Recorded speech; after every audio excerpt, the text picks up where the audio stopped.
you tell us a little bit about Line Wobbler? Yeah, sure. So this is a one-dimensional game I made, and it's running on an Arduino with a 5-meter-long LED strip and a door stopper controller. So it's a kind of a spring from a door stopper, and there's an accelerometer in the top, which kind of measures the acceleration. So it works as a joystick.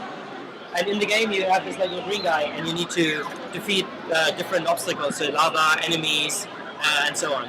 Okay, so there's like two parts to the concept. So there's one part is the controller itself, and the controller, I got the idea from a video, actually, from a YouTube video of a cat playing with a door stopper. So she's like lying down and reaching under the door, playing with a door stopper. And I thought this was a really cool concept, like kind of this feedback, the sound, the vibration.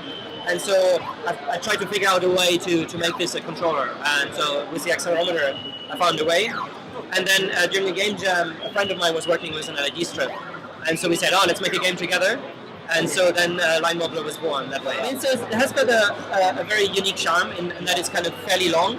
And it's a very unusual form factor. So the LEDs kind of going up the wall. And there's a super bright kind of effects often.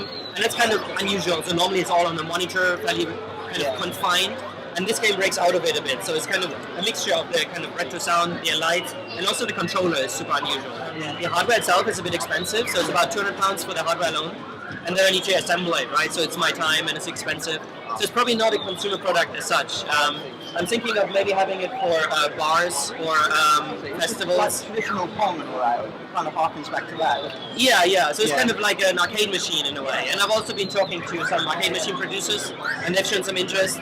But I just need to get it more sturdy before I kind of mobilize it. So the spring will kind of break at some point maybe. So this weekend is a nice way to test it. So kind of especially when kids play it, they're really rough with the hardware. It's kind of junk it about, and so it's a good test to see what it can withstand. Awesome. Have you got any tips on how to become a line wobbling pro?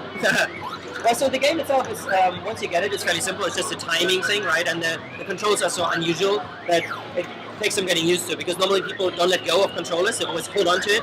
But with this one, you kind of need to smack it and let go, which is also kind of, it's very unusual. So people see it, they get it right away.